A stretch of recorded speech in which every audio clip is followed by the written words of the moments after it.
Prodigious ball nights last night. Ball nights, Steph, 52 on 12 threes. Win over Memphis. Bucks, 68.9% shooting in the win over Phoenix. Amazing. But it's Nikola Jokić, 61-point triple-double where Denver couldn't get the win.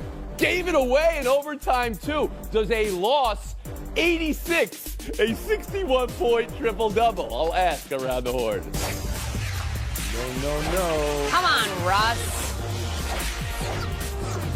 Why are you fouling the three-point shooter?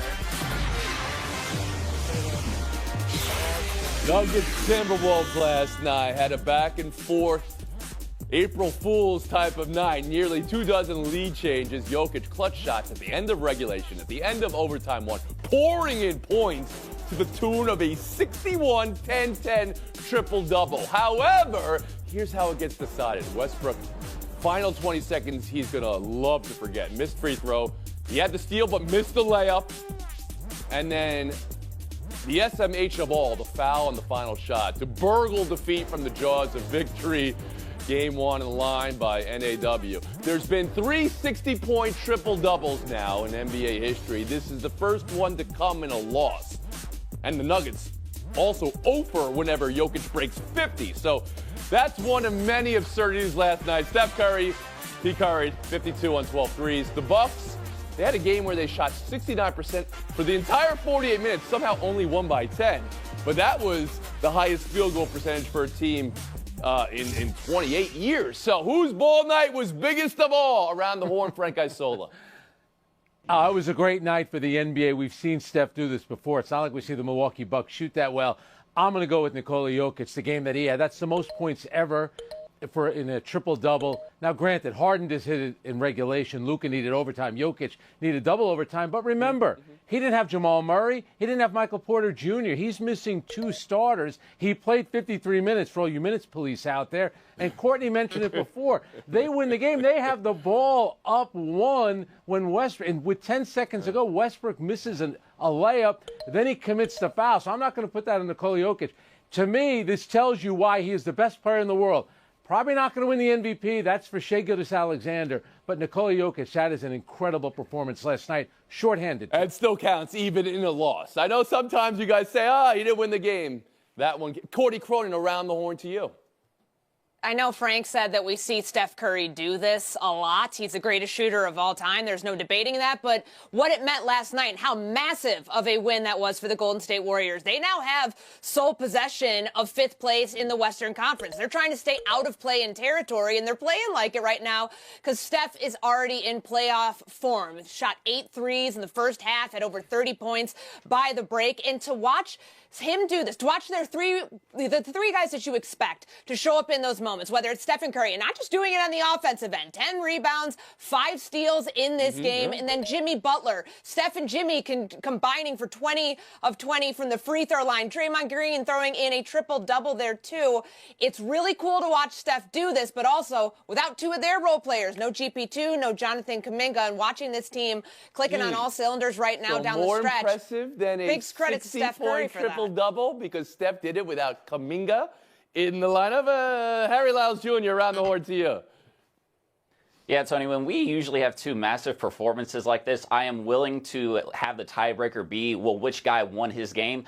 But like what we're talking about with the Nuggets, if you would have lost that game without the triple-double in the way that Russell Westbrook did that, cooking the layup and then fouling a 3-point shooter with 0.1 seconds left in that game, to me, I can't hold that against Nikola Jokić. I just absolutely can't. Frank mentioned it, the most points ever in a triple-double. He continues to prove that he is the best player in the NBA, one of the best big men of all time. And honestly, if LeBron or Steph had done that performance and Russ blew it for one of those guys, Russ would be catching more hell today. We're not doing this because it's Nikola Jokić. And so I have to give it to Nikola because of the game. And again, he continues to cement himself. He's not going to win the MVP, but he is the best player on the Listen to you guys. I keep on here. I mean, he's not going to win the MVP.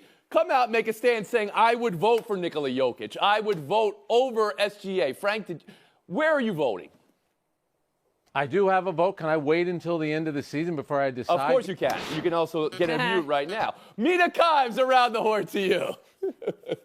I'd be delighted to step up here and say I would pick Nikola Jokić, even though he probably won't win, as my colleagues have suggested. And I think last night's game was a perfect illustration of why, even in a season where Gilgeous-Alexander has been incredible and is on the best team in basketball, Nikola is the best player. Last night, he had the best game of any player. This is the best season of his career, and it has nothing to do with wins. I mean, consider what he did, putting up that historic performance with those minutes, by the way. Frank, at one point, he played over 40 straight, and they still lost.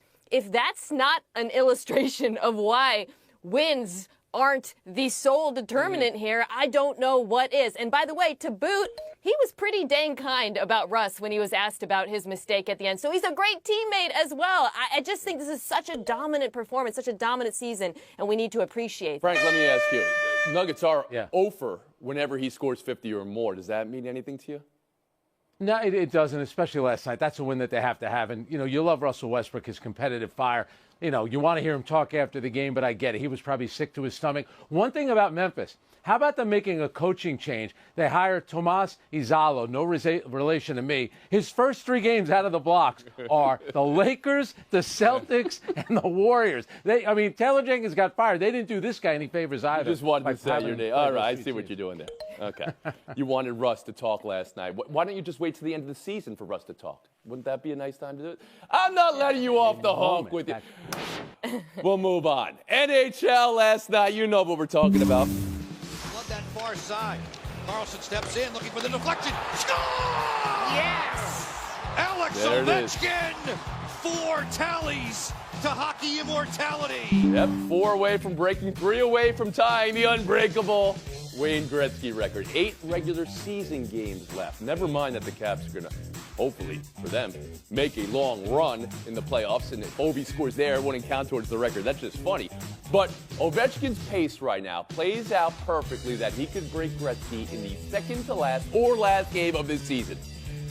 This is dramatic, isn't it? History lesson, but maybe there's a panelist on the show that remembers. Hank Aaron had roots to tie in the last game of a baseball season, 1973.